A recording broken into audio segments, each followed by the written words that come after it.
안녕하세요, 추도사입니다. 오늘 하루도 주님의 선하신 손길을 경험하는 복된 날 되시기를 주님의 이름으로 축복합니다. 10월 13일 말씀은 사무엘하 15장 13절에서 23절까지의 말씀입니다. 전령 한 사람이 다윗에게 와서 보고하였다. 이스라엘 백성의 마음이 모두 압살롬에게로 기울어졌습니다. 그러자 다윗은 예루살렘에 있는 모든 신하에게 말하였다. 서둘러서 모두 여기에서 도망가자. 머뭇거리다가는 아무도 압살롬의 손에서 살아남지 못할 것이다. 어서 이곳을 떠나가자. 그가 곧 와서 우리를 따라잡으면 우리에게도 재앙을 입히고 이 도성도 칼로 칠 것이다. 왕의 신하들이 왕에게 대답하였다. 모든 일은 임금님께서 결정하신 대로 하시기 바랍니다. 이 종들은 그대로 따르겠습니다. 왕은 왕궁을 지킬 후궁 10명만 남겨놓고 온 가족을 거느리고 예루살렘을 떠났다. 왕이 먼저 나아가니 모든 백성이 그의 뒤를 따라 나섰다. 그들은 먼 궁에 이르자 모두 멈추어 섰다. 왕의 신하들이 모두 왕 곁에 서 있는 동안에 모든 그렛 사람과 모든 블렛 사람이 왕 앞으로 지나가고 가드에서부터 왕을 따라온 모든 가드 군인 600명도 왕 앞으로 지나갔다. 왕이 가드 사람 이때에게 말하였다. 어찌하여 장군은 우리와 함께 가려고 하오? 돌아가 있다가 새 왕을 모시고 지내도록 하시오. 장군은 외국인이기도 하고 장군의 본 고장을 두고 보더라도 쫓겨난 사람이니 그렇게 하시오.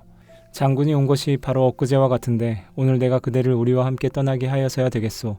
더구나 나는 지금 정처 없이 떠나는 사람이 아니오. 어서 장군의 동족을 데리고 돌아가시오.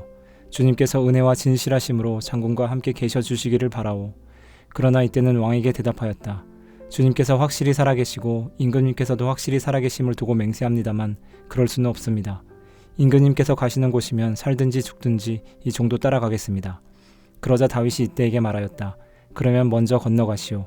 그리하여 가드 사람 이때도 자기의 부하들과 자기에게 딸린 아이들을 모두 거느리고 건너갔다.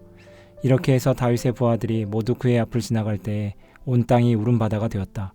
왕이 기드론 시내를 건너가니 그의 부하도 모두 그의 앞을 지나서 광야 쪽으로 행군하였다. 다윗에게 전령이 찾아왔습니다. 그는 압살롬의 반역 소식과 많은 백성들의 마음이 이미 압살롬에게로 향했다는 이야기를 들려주었습니다. 다윗은 전령의 이야기를 듣고 마치 예상했던 일이라는 듯 빠르게 예루살렘 성을 떠나 피난길에 올랐습니다. 그가 이렇게 발빠르게 움직였던 이유는 자신이 예루살렘에서 왕자를 지킬 때 일어날 전쟁과 불가피한 희생을 막고자 했기 때문입니다. 다윗은 왕의 자리보다 주의 백성들의 생명을 더 소중하게 여겼던 것입니다. 다윗은 피난길에 오르면서도 압살롬의 추격을 받아야 하는 자신의 안전보다 자신을 따르려는 사람들의 안전을 먼저 염려했습니다. 자기 자신을 위해 능력 있는 사람들을 모으려 하지도 않았습니다. 탐욕에 눈이 멀어 속이고 빼앗더라도 왕의 자리를 얻고자 했던 아들 압살롬과는 분명 다른 다윗의 선한 모습입니다. 그러나 다윗은 자신과 소중한 사람들을 지키기 위해 후궁들을 포기하는 옳지 못한 결정도 내렸습니다. 압살롬과 다를 바 없는 다윗의 악한 모습입니다. 후궁들을 남겨두어 왕궁을 지키려 한 것은 후궁들을 내주고 자신은 살고자 했던 비겁한 결정이었습니다. 하나님의 마음에 합한 사람이었지만 이렇듯 다윗에게도 주님을 닮은 선한 모습과 그렇지 않은 악한 모습이 있었습니다. 우리에게도 주님을 닮은 선한 모습과 그렇지 않은 악한 모습이 있습니다. 날마다 주님의 은혜를 구하며 주님과 동행해야 하는 이유가 여기에 있습니다. 주님을 바라보며 주님과 동행할 때 내 안에 주님을 닮은 선한 모습이 드러나고 그렇지 않은 악한 모습과 싸워 이길 수 있기 때문입니다.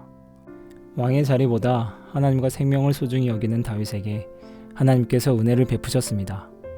비록 왕궁에서 쫓겨난 도망자 신세가 되었지만 하나님은 다윗의 피난길에 돕는 손길을 보내주셨습니다. 본문은 가드 사람 이때가 외국인임에도 다윗을 위해 죽기를 다짐했다고 말합니다.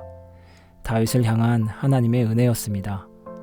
압살롬은 거짓말과 속임으로 사람들의 마음을 사로잡았지만 다윗은 하나님의 은혜로 사람들에게 사랑을 받게 하신 것입니다. 하나님은 우리에게 돕는 손길들을 보내주시고 사람들의 사랑과 은혜를 받게 하시는 분입니다. 오늘도 겸손히 주님의 은혜를 구하는 우리에게 주님께서 돕는 손길들을 더하시기를 주님의 이름으로 축복합니다. 왕이신 하나님과 이웃을 소중히 여기는 하루가 되었으면 좋겠습니다. 우리의 중심을 보시는 주님께서 은혜를 베풀어 주실 것입니다. 주님과 동행함으로 우리 안에 주의 선하심만이 드러나는 하루가 되기를 기도합니다.